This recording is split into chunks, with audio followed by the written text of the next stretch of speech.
Leo. We have a big house. I have a brother and a sister, and I know some magic tricks. We just got back from Colorado from the Star Institute. Miss Kayla helped me learn about me. Sensory modulation disorder. Individuals with sensory overresponsivity are more sensitive to sensory stimuli than most people. Their bodies feel too easily or too intensely. They might feel as if they are being constantly bombarded with information. Consequently, these people often have a fight or flight response to sensation. They often try to avoid or minimize sensation or cover their ears to avoid loud noises. Leo's nervous system is overresponsive to touch and sound stimuli, causing him to perceive the input as painful or more intense than others. These sensations can cause a spike in his state of arousal.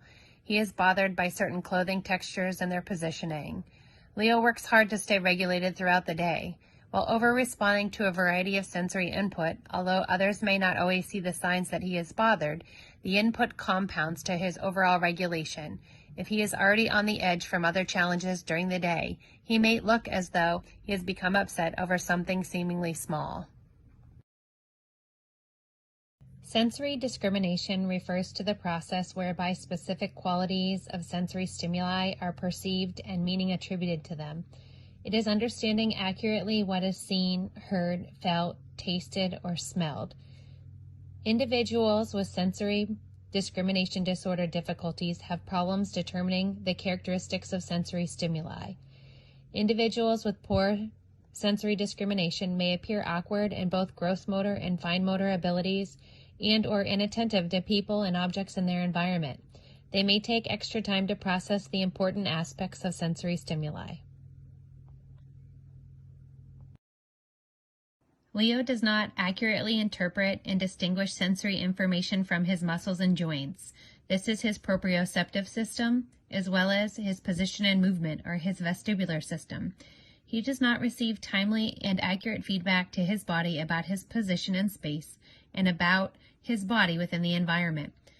The result of this poor body awareness is a tendency to seek out input and difficulty using appropriate force to generate a specific task.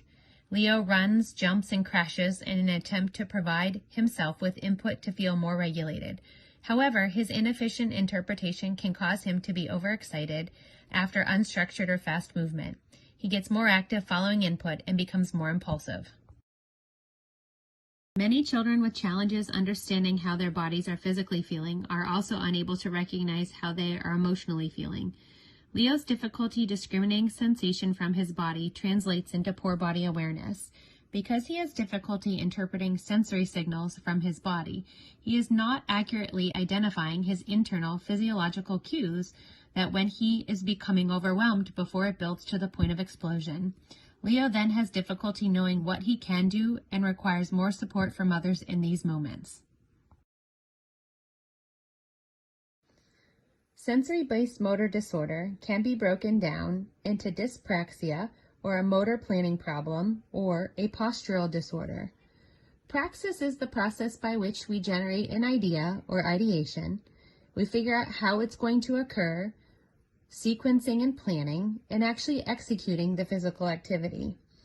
Individuals with dyspraxia have trouble processing sensory information properly, resulting in problems planning or carrying out new motor actions.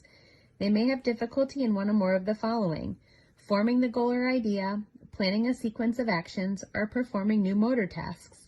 These individuals are clumsy, awkward, accident-prone.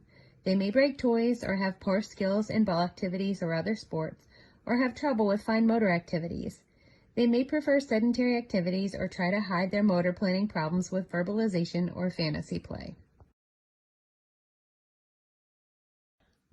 Leo enjoys exploring his environment. However, he presents with praxis difficulties that manifest as trouble conceptualizing ideas, coordinating his body, sequencing steps, and problem solving. These difficulties are in part due to the difficulty receiving accurate feedback from his sense of movement and from his muscles and joints. Leo's decreased ability to know where his body is in space and understand the affordances within the environment results in him having difficulties executing the picture in his head prior to trying it. Leo becomes frustrated when he can't make his body accomplish the task that he wants to, or when his ideas don't work the way he expects, and then he has trouble thinking of alternative solutions to this problem. Once he is in a high state of arousal due to his frustration, his ability to problem solve is even more impacted.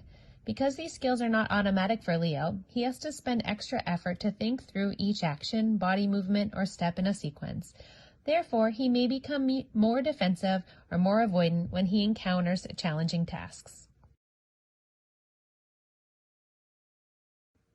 An individual with a postural disorder has difficulty stabilizing his or her body during movement or at rest to meet the demands of the environment or the motor task.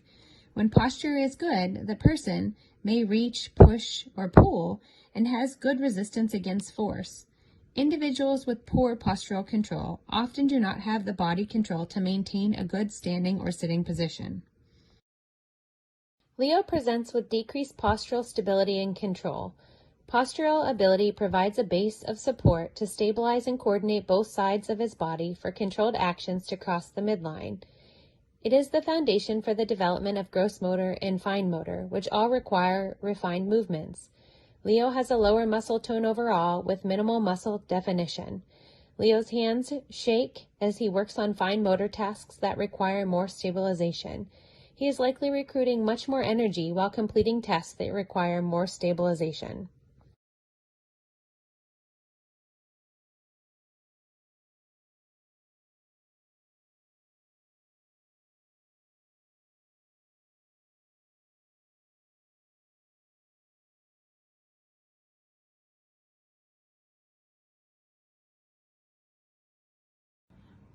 Keys to success. As I work on developing these skills, I commonly revert back to an emotional response directed by my limbic system, otherwise known as flipping your lid. I don't like how I feel when this happens, and when it's over, I am regretful.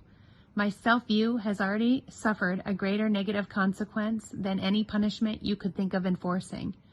Know that I am a relationship kid, and until I know that I can trust you, I may not share those feelings or triggers with you. Be sure that your body language shows that you are not afraid of my big emotions. A little bit of empathy and validation of my feelings goes a long way. Please remember that I don't accurately interpret or distinguish my sensory input. Please know that I have some defense mechanisms, like saying things like I quit, this is dumb, this is stupid, and tearing up paper are ways for me to avoid things that are challenging. It is not lack of motivation. When I say I don't understand, I truly don't, and I am overwhelmed. I may need a step-by-step instruction or self-model for me to understand it. Some early signs of me being overwhelmed are stomping my feet, pounding my fist, gritting my teeth, scrunching my nose, my brow, or my forehead. And when I finally recover, please know that while I may appear settled, I do have this refractory period where I am not standing on the edge of the cliff, but I have not yet climbed down off the mountain. I really need to feel some success and self-confidence. Otherwise, I may still go over the deep end or flip my lid. Know that I am not really good at emotions. I'm really good at regurgitating what I have learned, but that doesn't mean I have figured out how to tie those words to how I really feel inside. Hi, I'm Leo. We like to travel and I'm super smart and I can solve lots of problems.